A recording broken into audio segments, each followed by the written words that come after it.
In the last video, I showed you how to connect your Dialogflow chatbot with Firebase using a custom webhook. It's a webhook which we developed with Node.js and we uploaded to Heroku. So I demonstrated how to test this, how to deploy this, and this is one way to actually add fulfillment into Dialogflow. So in today's video, I'm going to show you an alternative, and that is to use Coud Functions. Basically use Dialogflow and Firebase to enable a backend for your chatbot. So before we proceed, there's an important thing I want to talk about, and that is you have to be, so before I proceed, it's important to create your project in Firebase. So take note first in Dialogflow. So what is important is in Dialogflow, take note of the project name that you have here. Okay, so this project name that you have in Dialogflow has to match the Firebase project. If it does not match, then there will be problems when you are using these Coud Functions. So if you notice here in my Firebase here, you notice that I have a different project name. Okay, so what you want is to create the projects which is the same as the project you have in Dialogflow, so they will be linked up properly. Okay, so that's really important, or else you're going to find that the authentication is not correct. The inline functions, the inline functions, which is this inline editor, actually requires this project to be the same. Okay, so what I'm going to do is show you how to use the same project. So again, the first thing you want to do is to take note of the project in Dialogflow, and then on Firebase. Okay, so in Firebase, what you want to do is to create the project. Now I have the project here, but since the name is not the same, you'll want to create the proper project. Okay, so I'm going to just go over here. I'm going to go into this, and then I want to add project. So it says here add a project. Okay, so click add a project. So and it says here enter a project name, but for inline functions you want to actually choose the existing Google Cloud Platform and choose the same project. All right, so that's what you want to do to make things simple. So I'm going to choose lookup bot here and then click continue. Okay, so it's going to ask you about this billing thing. All right, okay, so we'll just accept this. So just take note that this will be under the Google Cloud plan, but again, as I mentioned previously, you're given a $300 credit, so you will not be billed. You actually have a credit to try out any system in Google. But anyway, you can take a look at it if you're interested. Okay, so the Blaze plan is actually required when you are using Firebase. Okay, so you can see to be able to be billed 0.40 US dollars, you need to have 125,000 invocations. All right, so it's really unlikely you're going to be paying anything. Okay, unless your app becomes viral, then that'll be a good problem. All right, anyway, so let's just go back. So let's just go back to that. So I'll just click on confirm plan. Okay, so it says here, there's some rules here. I'll just click continue to this. So I'm just going to disable this. I think it's not necessary. So it's now provisioning the resources, basically creating a new project. Okay, so we're going to click continue. So just wait for this process to finish as it's creating your project. Okay, so now you have your project.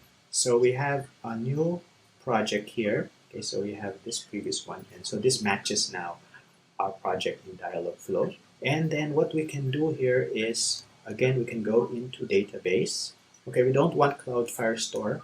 So this is the same process, but now I'm just creating a real-time database. Okay, always make sure you start in test mode. This is the same thing I said in the previous video. So click enable for that. Okay, so now we don't have any data. So what we're going to do is we're going to copy over the data from the previous bot into this, into our database. Okay, so what we're going to do is we'll just export this first. Okay, so let's just export. Let's just go back to our previous bot and export the data. It's pretty simple.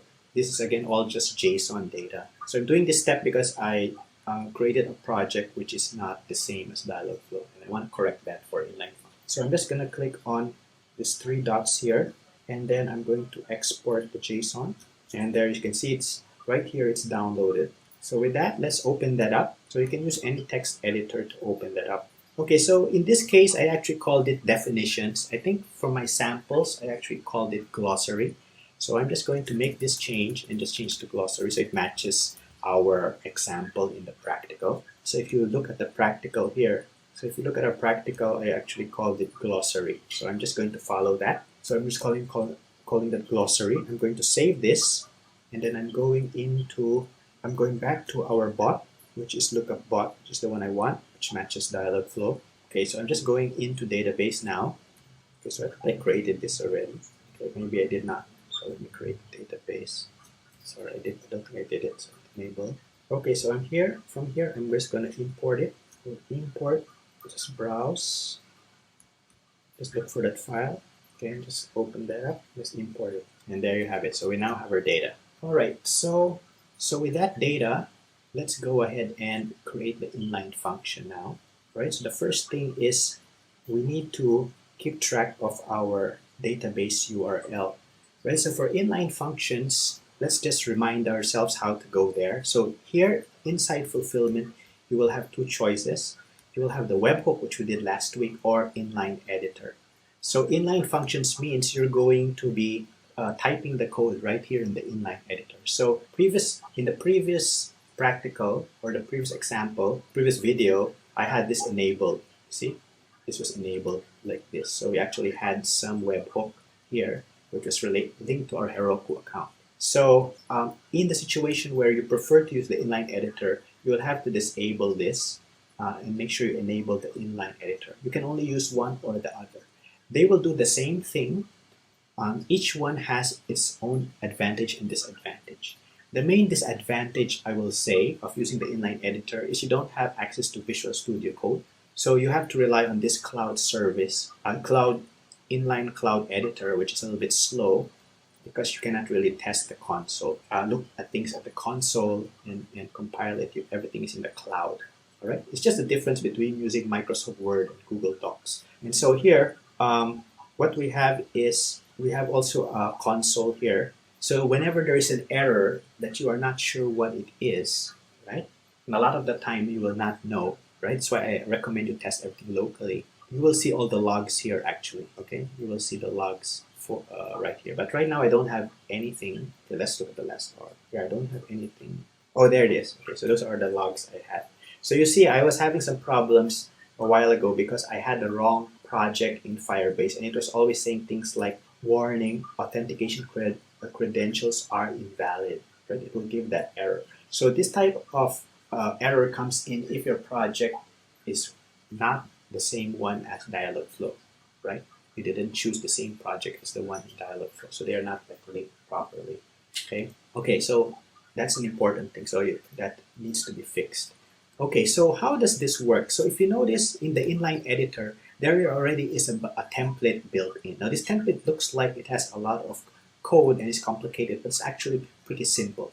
So one of the advantages of using the inline editor is it's pretty simple to use, right? Meaning the code is simpler because it already has the benefit of Google's libraries for it to work. All right. So the first thing you need to do, okay, let me just illustrate that. The first thing you need to do is to actually go down here and handle the intent. Okay, so by default, the inline editor will already have some intents being handled for you if you choose to enable the intents for fulfillment. So the inline editor will actually handle the default welcome intent if you want to do that, or the default fallback intent. Okay, so in this case, what I'm doing here is I've added this line, which is to handle the get definition intent. So the spelling in the case must be exactly correct, right? So that it will be matched. So if you have an intent coming in, right, and then you have the intent as get definition, this thing will be triggered, right? So this function is the one you define for this particular intent. The function can be any name, right? I called mine get definition func, and this will be the callback. This will be triggered once the intent is matched. So you can see up here, I've actually wrote the function, okay? I've actually wrote the function.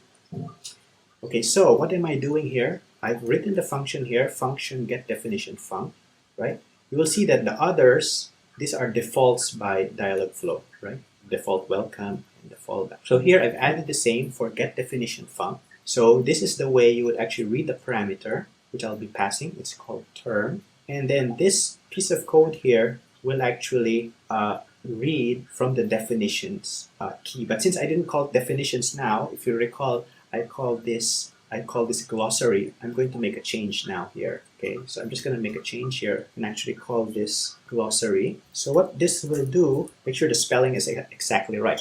Okay, if the spelling is wrong, the case is wrong, you've added an extra space, this thing will not work, will not be matched. So the key has to be exactly right. Then you have here the value. This will take the value of this glossary. Okay, so what it'll do is it'll take this whole object with all these keys. Okay, so that's what the snapshot will contain. Because if you take the value, it'll take everything here inside this.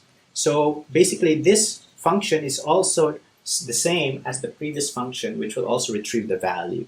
Okay, so this is just another example of this type of function. So once it retrieves the value, then what will happen is it will put everything, the value inside the snapshot, which you can access. All right, so it will contain all those, that whole object with those keys, right? So what I'm doing here is to get the child key, right? So I'm just getting the child keys value. All right, I'm getting the child keys value. So this term, if you remember, will be the parameter. It will be context, or it will be anything that you find here, right? It could be artificial intelligence, data mining, data science, any of these things. So in this code here, so this piece of code here will actually retrieve the child key and get its value in this case. So if it is artificial intelligence, it will get the value for artificial intelligence. Okay, so you can actually log this if you want, right? It's always good to log to learn what's going on. Console.log, okay, I'll put here value is, then just concatenate it with value. Okay, so there's a bit of coding that you need to do to actually check this out. All right, so I'm just retrieving the same thing as I retrieved in a slightly different way. Okay, this other code here is just to demonstrate how you actually add something to the database. Okay, so in this case, I'm adding inside this key called log, which does not exist, but it will be created once this intent is run. Okay, so if it does not exist, this reference log, if it does not exist, will be created, and it will push, it will insert this piece of data into this database. So you can also do any sort of database operation. In this case, I'm showing you how to add something to a database very simply. Now this code here is basically just to simply respond back to the chatbot. So this is how you would respond back in inline functions with Google's libraries. You just say agent.add, right? And then in this case, I'm just displaying out the value, okay? I think I can get rid of it. I'm not using this at all. Okay, so let's just use this code. All right, so very simple. It just basically has like 3 lines of code for it to work, okay? All right, so the other thing which I have to fix is actually this database URL. This was using my old project, and so it's not matching the correct one. So the correct one is actually this one, and this is the URL given. So you have to copy this now. So it has a slightly different format. Let's see if this will do the trick. So I have to copy this. So you can see that from my example. Okay, so you can see from my example, it starts with a WS protocol. So just follow that. So that's basically it. So just make sure, this is really important, make sure that this database URL is actually correct. And again, no matter what you do, if your projects are not in sync, right? Your Dialogflow project is different from your Firebase project. This thing will not work. It has to be the same. Now, other things you don't need to do, because all of these Node.js libraries are already here. You see Firebase admin is already here by default. Firebase function, so you don't have to place anything here. If you have some special Node.js library that you need, you have to place it as a dependency here. Okay, so that's one thing to remember. Okay, so let's try it. So once you're finished coding this, you can actually click deploy here. And so one disadvantage of inline functions is it takes a moment to actually deploy. It's a bit slower than the custom function, right? Because everything is in the cloud, it's compiling there.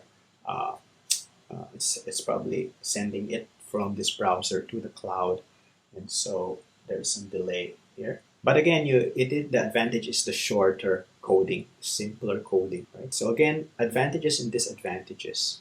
I will find that this is simpler. The coding here is simpler, okay? Because you don't have to set up Heroku, you don't have to deploy to Heroku, everything is right here. But you see that the coding is essentially the same, right?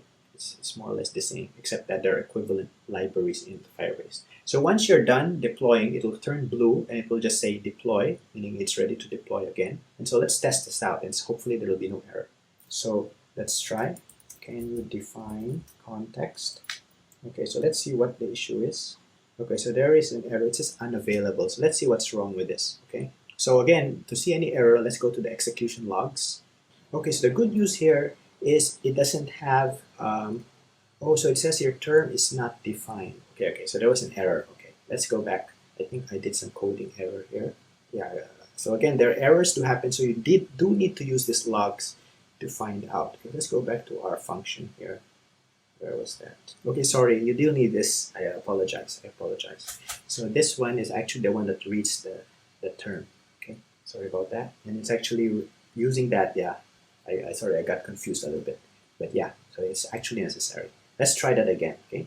Anyway, it's a good example of how you would correct an error. Okay, so let's try that again. So the deployment is finished. Can you define context? There you go. So now it is reading from Dialogflow, but this is now the inline editor reading from Firebase. So this code is now the one reading from Firebase. So notice that in Dialogflow, it's actually in Inline Editor, it's quite easy because of this agent that add to display out multiple responses, right? So you can see the multiple responses right here. It's sort of easier because the library makes this easy. And you can see that it actually has some way to display as well things like, okay, so you can see that there are ways to actually display things like quick replies, right?